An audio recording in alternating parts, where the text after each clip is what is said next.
Police প্রশাসন জোর করে মালদার পারলালপুর হাই স্কুল থেকে ক্যাম্প তুলে দিতে চাইছে।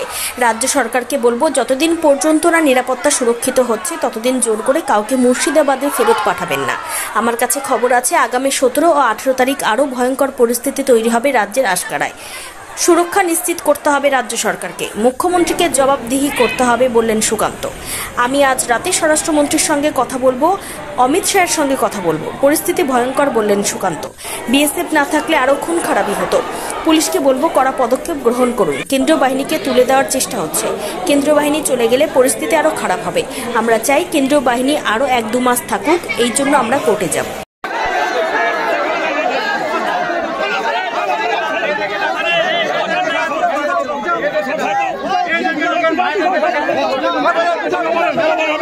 আগুন দিয়ে সব পুড়িয়ে দিয়েছে, অ্যাসিড ঢেলেছে, গ্যাস বাস্ট করে দিয়েছে, কানের পড়ছিলাম কানে নিয়ে নিয়েছে, হ্যাঁ লুটপাট করেছে। আমার বোনের লেগে কিরে রূপশ্রী কন্যাশ্রী টাকা ছিল ওগুলো সব নিয়ে গেছে।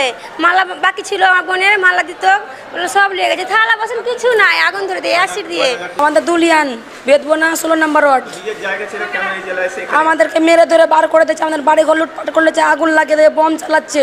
আমার তো 7-7টা গরু নিয়ে গেছে, আর বাড়িতে গ্যাস সিলিন্ডার বাস্ট হয়েছে। আমার বাবার পায়ে আহত হয়েছে বমের। এখন আমার বাবাকে দেখে আহত কতটা হয়েছে না জানি না আমরা। ওখানে সে সময় তো পুলিশ ছিল না। পুলিশ যখন আমরা সবাই ছেড়ে চলে আসছি তখন পুলিশ ঢুকেছে। আর পুলিশ আমাদেরকে বলছে তোমরা আগে হাঁটো, আমরা পেছনে আছি। আমরা যদি আগে হাঁটো তো পুলিশ কী করতে ডেকেছি? তাহলে আমরা মোটর পুলিশ ছেড়ে চলে যাকে এখান থেকে। বাড়ি ধুলিয়ান 16 নম্বর ওয়ার্ড। এখানে স্যার মার কাটের ভয়ে আমরা মুসলমানের হাত থেকে বাঁচিয়ে এসেছি। ওখানে মারামারি হচ্ছে, কাটাকাটি হচ্ছে, ঘর বাড়ি সব জ্বালিয়ে দিচ্ছে। হিন্দু মুসলমানরা মসজিদে এলাও করছে কি ছেনি টেনি নিয়ে সব বাড়িয়ে যাও, পুলিশ কিছু করবে না, তোমরা ছেনি টেনি নিয়ে যাকে পাবা কেটে ফেলে দাও। ওইভাবে আমরা জানের ভয়ে অনেক কেউ পালিয়ে এসছে। গরু টরু ছাগল টাগল যা ছিল সব, সোনা দানা ওই গয়নাকাটি যা ছিল সব চুরি করে নিয়েছে। পেট্রোল দিয়ে ঘর টর জ্বালিয়ে দিয়েছে। আমরা জানের ভয় নদী হেলে কিছু লোক সবাই আতঙ্কে আছে স্যার। কিছু খেতে পারছি না, কিছুই করতে পারছি না। তাহলে কি মনে করছেন কবে ফিরে যাবেন?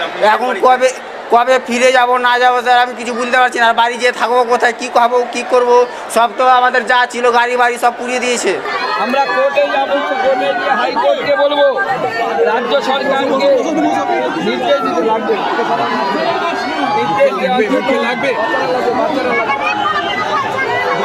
হাইকোর্টকে আমরা আর্জি জানাবো। আমার উকিলদেরকে বলে দিয়েছি যাদের বাড়ি ঘর ভাড়া হয়েছে তাদেরকে রাজ্য সরকারকে ক্ষতিপূরণ দিতে হবে। ক্ষতিপূরণ দিয়ে সুরক্ষা দিয়ে তারপর বাড়ি পাঠাতে হবে এদের, নাহলে হাইনাদের মুখে ছেড়ে দেওয়া যাবে না। বারবার আমরা ওখানে শুনতে পাচ্ছি ওখানে ধমকি দেওয়া হচ্ছে যে কতদিন সেন্ট্রাল ফোর্স থাকবে, সেন্ট্রাল ফোর্স চলে গেলে আমরা দেখে নেবো আবার। এই যে মানসিকতা, অর্থাৎ হিন্দুদেরকে থাকতে দেবো না, হিন্দুদেরকে রাখতে দেবো না, হিন্দু মেয়েদের ইজ্জত নিব, এই মানসিকতা পশ্চিমবঙ্গে বন্ধ করতে হবে। মুখ্যমন্ত্রীর দায়িত্বটা বন্ধ করা, অপদার্থ মুখ্যমন্ত্রী পাচ্ছেন না।